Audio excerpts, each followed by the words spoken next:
I empower everyone to do what they have to do, and unless they can't handle it, and that is when you get to interrupt my time.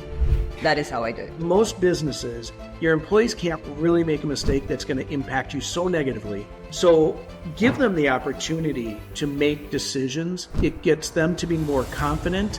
And what's most important is they become less dependent on you.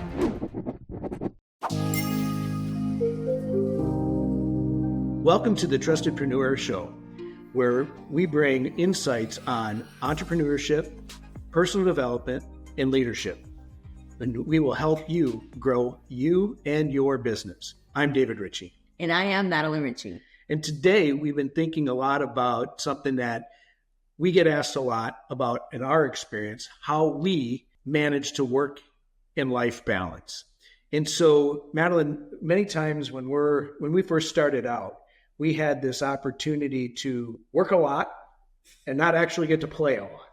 So one of the things that you said, and I remember it vividly, because we would go on vacations and I would be taking the girls down to the pool and I'd be having a laptop at the bar. Yeah. Now, I would just full notice, I'm not Madeline. I don't walk around with a wine glass. But you said, this has got to stop. Yes. And can you kind of talk to our friends about what did we start by doing? Well, some of the things that we did at the time, at the time we were building a business, right? So it does kind of you don't get to have a life work balance. But then after a while, it does create a burnout.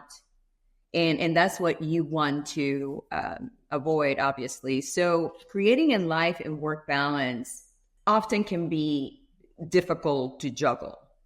And so what we did was we created an environment that we were going to start delegating. Mm-hmm. We created boundaries around our time. And we took a look at our staff and see how we can better lead them so they can free our time. Right. And I remember, and this is a true story, I remember we had a New Year's Eve party at our house. Mm-hmm.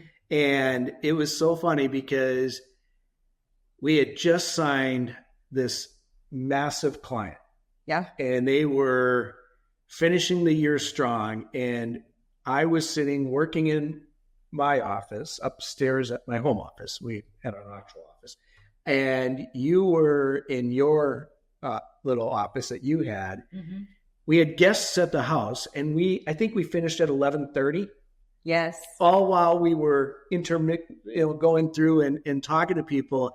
And I remember it. And the good thing is most of our friends back at that time were in the industry. Mm-hmm. So they appreciated and they understood what we were doing. Right. However, it wasn't the most considerate way to host a party. The good thing is the party started at about 11:59. But, one of the things that you said, we started to set boundaries. Mm-hmm. And a lot of people don't understand that setting boundaries has to do as much with what you will and what you won't, right? And so, for example, those people that know us as well, they know that for us, weekends are really, really important now. Yes. And so one of the boundaries we set was, we may dabble a little bit and work over the weekend if we want to make sure that we're caught up or something, we're working on a project. Mm-hmm. But we really commit to not working it on the weekends. And we try to have fun and we try to hang out and we try to spend time. Now, during the week, it's all up. Yeah, I definitely, on Fridays is my day. Today was an unusual circumstances. I don't even know. My calendar was like back to back to back to back because that's when everybody can meet, right? So I made an exception. It is not something that I do all the time, but my Fridays end at noon. Mm-hmm. And from there, I will not look at an email until I get back into the groove of things on Monday. And that is a very clear boundary that I have set for myself. Because if not, I will never get, the rest. And one of the things that I find that is so critical when you are in entrepreneurship or you are trying to make that balance in your life self-care of my workout. Nobody gets in the way of my workout. That is at 8:30 every day. And I go, and I'm not going to answer the phone at that time. I don't care who it is that's calling, right? Mm-hmm. And so self-care for me it's paramount to not having to burn out. And so that's a clear boundary. My Fridays, my weekends, and the time with my girls and you. Yeah, and I think the other boundaries that are really important is making sure you set an actual workspace. Mm-hmm. So even if you work at home or out of your home, you want to have a specific space that you do work so that when you leave work, you leave that space. And I know that's really hard, especially with mobile phones and things like that now, but it's important to separate things. And I think the other thing is, and you said this just a little differently, but defining your actual work hours, right? Yes, that's a boundary. Right. That is a strong boundary. And when we started putting some of these things in place, we found out that we had more purpose at work and when we were doing our work. And what was really cool was we found that we had more time to be more purposeful in our relationship. Yes. And that's exactly right. So you find time to be able to enjoy and have a fulfilled life, right? Because that's what, we work because we have to at times, not us, but in general, people work because they have to make a living. But then what do you do? To be able to enjoy that living that you're making as well. Right. Yeah, absolutely. So that, it's important to understand, how to break free from that cycle. Another area that I found, and I do this a little differently than Madeline, I'm more of an analog person. I like to write things down. I like to keep an analog calendar and planner. I know you do. But your calendar-wise, you're a little bit more digital. Yeah. But time management really helped me out, where I would actually set my day. I'd set my week. I'd set my day. I'd identify the things that I must get done.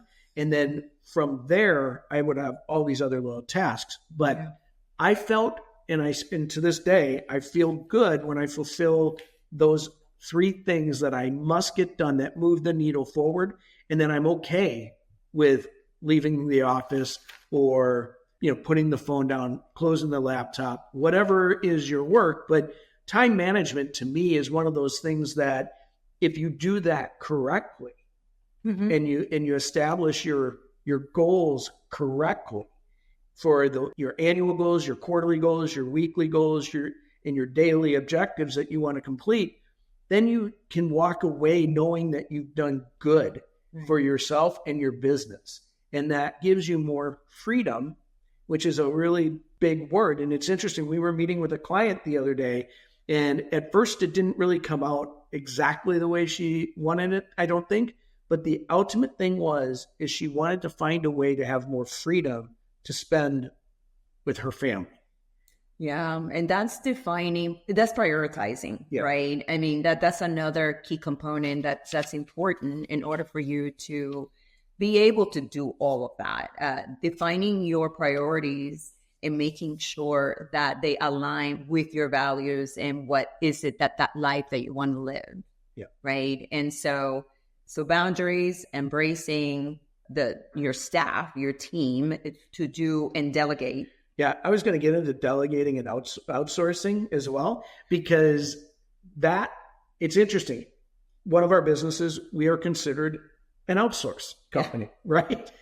And you would think that, that would just come natural to us, but it didn't. No. And really the time that and this is something that we probably should, I know we talked about it once before, when it's the right time to hire, but really what do you really need to hire, right? And we will do a show on that. In fact, actually I have a formula for that as well. And I look forward to bringing that to you. But, what we thought was, and again, I remember back in, I think it was 2014, and we transitioned technology. Yeah. And oh my gosh, we were able to do things so much quicker, so much better in our business. Yeah. We were able to keep the same number of people. They were able to do more, but that allowed us to pull back a little bit, and leveraging technology is another way to improve work-life balance, because if you have more time to do the things that you need to get done and you're not stuck in the weeds of the day-to-day of doing in your business, and you can work on your business, you're going to have much more success. You know, one thing, Madeline, you said too, and I want to walk through this because I didn't learn this right away. I said a lot of things. I know you did. And I listened, as I always do. Ooh. Prioritizing self-care. I need to tell you, this used to frustrate me, guys, that Madeline would say, nope, I'm doing this. And I'm like, okay, we've got all this stuff to do and we need to go to work. We got to get this stuff done. And she's like, nope, this is what we're going to do. And I remember it being a frustrating moment. Yes, it was. And I have learned, and this is what all good husbands should learn, is she's right. I'm not necessarily wrong, but I'm not right. And so that, how did you create that discipline? Because the self-care, when you're healthier, your mind is sharper, your body has got more energy, and you ultimately get more done, more timely, if I can use more timely, and timely, and you have more extra time for life. Yes. Well, for me, it's more about self-love, right? And self-love, I love me. And so I knew that in order for me to serve you, my girls, my clients, I needed to take care of me.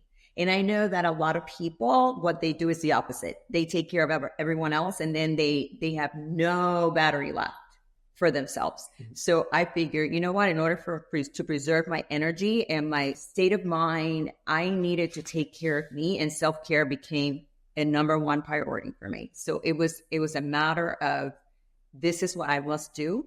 And I wish I could do everything like I do self-care, because I do self-care very well. I am a master of that. No words are coming out of my mouth at this moment. They're coming out of mine. It's true. I love taking care of myself.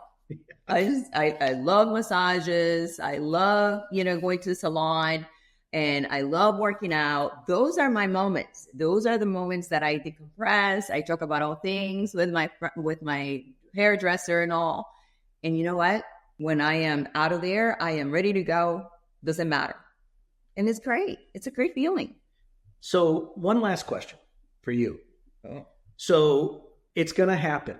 It's, something's going to creep in, and you're going to have to take care of something, right? From a, work or a client, or, there's a challenge that your team needs you. How do you manage that so that you're not getting pulled all the way into the whole day? I should be the last person they contact, honestly, right? I mean, I empower everyone to do what they have to do, and unless they can't handle it, and that is when you get to interrupt my time. That is how I do it. So I'm glad you said that, because we talked about delegating, but you can delegate somebody a task, yes, but if you empower them to make decisions. Now, I know this is hard to do because it was very hard for me, for sure. Me. Yes, I know. And you don't have to agree. But it was really hard for me to do this, is to say, I'm going to empower you to make this decision. And you do it gradually. In fact, actually, I have a brand new team member, and I don't know where this line came up, but I told it to her. I said, you need to be, how did I say it? I empower you to make decisions. There's only one mistake you can make that I can't fix. And of course she said, what's that? And I said, I can't tell you that, then you'll make it. So, and really, in reality, and what I'm saying is, in most businesses, unless you're maybe a brain surgeon, but most businesses, your employees can't really make a mistake that's going to impact you so negatively that it's just going to, tumble out of the weeds, right? Mm-hmm. So give them the opportunity to make decisions. It gets them to be more confident. And what's most important is they become less dependent on you, and they stop reaching out to you to ask every question. And when they really ask one, they probably already know the answer. Mm-hmm. So the other tidbit I will give you is have them come to you with their solution before they ask you a question. So that's how I freed up a lot of time in my world is I hired good people. I learned to delegate, which was important, but then I empowered. Yeah, definitely. Embracing delegation and time management are key. One of those important pieces of the puzzle. Boundaries. You must have boundaries. Yep. You can't, in consistent boundaries. It can't be that today you're going to do this and tomorrow you're going to do that. It has to be consistently the same. So if this is the time that I block my time for this, nobody should be reaching out to me any earlier than 9:30 in the morning. Yeah. And what you have to do though is when you set boundaries, you have to communicate those boundaries to the people. And you have to then hold them accountable to understand those boundaries are there. Absolutely. So I think that, the key things that I took away today is obviously we set boundaries. We need to delegate. We need to take care of ourselves first. We need to empower our employees, and we need to know how we best manage our time. And when you do those things, you will find, like Madeline and I did, that every weekend is our weekend. Yes. Right? And when we take a vacation, we've built a team that we feel 99.9% sure that they have it handled. And if they need us at that 0.1%, then it's probably a really big issue and I want to be involved in it. So I think those are the best things we can do. Thank you as always for tuning in today. We hope you enjoyed this content. If you did and you're not a subscriber, please subscribe. And if you know someone that our content might be able to help, please refer them to us and have them check us out. And if you ever have a question about entrepreneurship, maybe it's a straightforward business question that you're struggling with, leadership and style of leadership and personal development, feel free to either message us below or email us at questions@trustedpreneurs.com. Until next time, good luck.